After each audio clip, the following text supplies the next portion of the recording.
And welcome back to a crossover edition of Locked On Rams and Locked On Seahawks. Now, here in our third segment, as far as keys to victory, I mean, it's tough to truly evaluate when you're seeing a completely different roster for the Rams in this one. But I think that it's going to kind of come down to on the Rams end. I mean, where are the Seahawks at this one? I mean, how important do you think it is for the Seahawks to, like you said, get double-digit wins and go into the offseason with at least a happy flight home, right? Just feeling good about the fact that you did end the year on a winning note.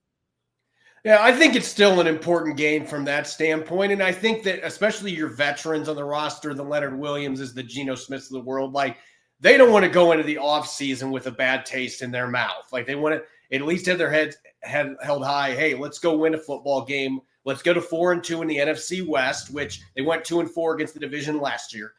So you want to have as many signs of progress as you can coming out of year one under Mike Macdonald. So I'm expecting this still a game that they're going to be taking very seriously. Mike Macdonald's made it clear that's going to be the case. And as I mentioned earlier, there's a lot to play for from individual accolades. And when you put those together, it can help from a team standpoint to win games. As far as keys to this game, look, I could say that you should run the football, but I'm not going to do that this game because you know what? There's no playoff spot up. Ryan Grubb's shown he's not going to do it anyway. Let Geno Smith just sling the rock. And you know what? If he throws a pick or two, so be it. But we're going to let him sling the rock. We're going to let him get his incentives. And the Rams are going to be playing backups in a number of key spots. Geno Smith threw for over 360 yards in the first matchup between these teams. Let's see what he can do in this game. Just let it fly. Let's get the big guys some plays, and let's end the year on a strong note. And then defensively, Jimmy Garoppolo, he's still the same guy. If you let him have a clean pocket, he can do some damage, but he's always struggled when he's been pressured. Find a way to take advantage of an offensive line that might have one or two pieces that are missing in this one. Get after Jimmy Garoppolo and hit Pretty Boy a little bit in this game. I think you do those two things with you playing your starters and the other team obviously not playing their starters. You should be able to win this one.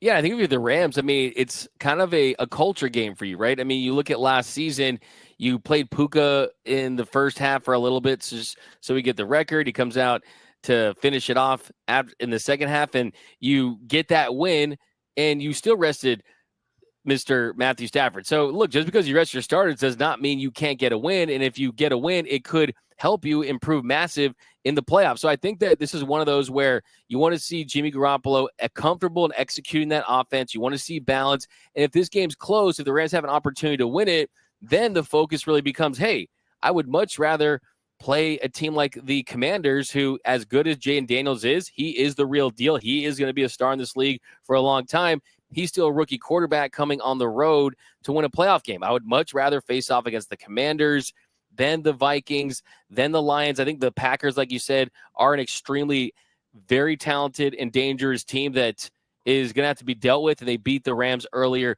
this season. But, yeah, I think that the deeper you get into this game where it still feels winnable, I think you're a Rams team that really wants to show what this culture is all about, is that, hey, it's whoever's in there is going to go out there, it's going to play with maximum effort. It's going to go out there and execute plays and play clean football. And I think that, yeah, Jimmy Garoppolo is someone that can have a little bit of a redemption arc in his career, right? I mean, he's someone that was looked at as a starter, and then now he's a backup. I'm sure he wants to go and show and prove to teams out there and did prove to the Rams that, hey, look, he's someone that you can trust in those spots. So, yeah, I mean, you look at this Rams team as a whole.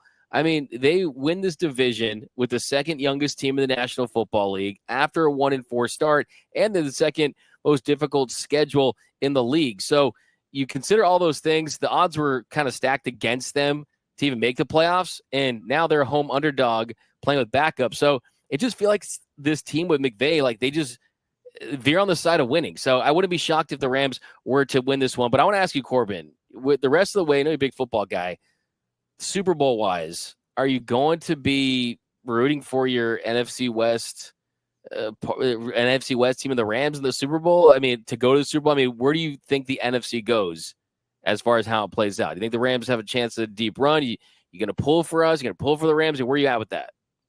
I don't really have any allegiances. I mean, I know Seahawks fans would love for me to just say, I'm not rooting for the Rams because they're an NFC West foe. But look, I just want to see good football. And at the end of the day, I mentioned the team earlier. I know they lost last week, but Green Bay is a team that I feel like is equipped to make a run in the playoffs. I could see Green Bay getting to the NFC Championship game and maybe even the Super Bowl if everything falls right, because I like the way that they run the football. I like their defense. They create a lot of turnovers. The Rams are a team that I'm not necessarily sure what to expect, and that's really been the NFC West this year. If you get the Rams at their very best, can they win a few playoff games? Absolutely. I could also see them getting boat raced by somebody like Washington if they don't play their game. And that's kind of been the way that the NFC West has gone this year. So if you're asking as far as who I think is going to be winning the Super Bowl, I don't have that team coming from the NFC. I think there's some pretty good teams. If Detroit was fully healthy, or at least somewhat healthy on defense, I might lean that direction. But at some point, Lamar Jackson is going to get a Super Bowl. I think it's going to be this year. I think Baltimore, with Derrick Henry now in that backfield, and Zay Flowers emerging as a number one target, I think Baltimore is the team that's going to be hoisting the Lombardi when it's all said and done. So no rooting interest here, just what I've seen this year. I just think Baltimore, they've lost some games, but it feels like they're playing at their best right now. And Lamar Jackson's a video game. I think Baltimore wins it this year. Really interesting. Yeah, no, I was on a show where I was forced to make a Super Bowl pick, and I couldn't pick the Rams, right? Because it can't be a homer, right?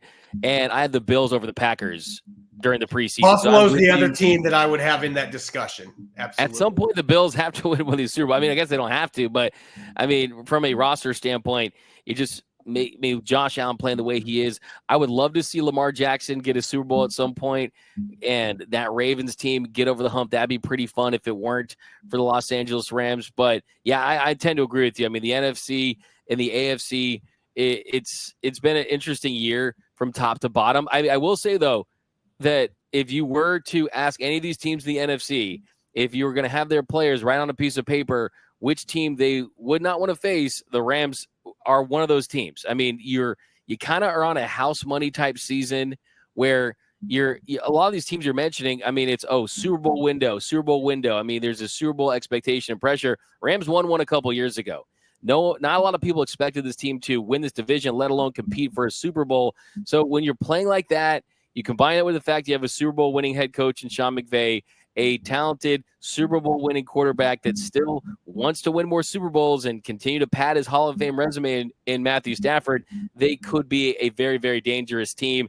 And they're playing with a lot of confidence right now. But, hey, I'm with you, too, on something else you said. As far as rooting interest, it's, hey, give me the team that's trailing. You want to see good quality football. You want to see compelling matchups. I mean, if you watch a lot of these college football matchups, have been like blowout after blowout. At the Rose Bowl's 31-0 at halftime, or 34-0 at halftime. Lost track. But I'm with you on that one.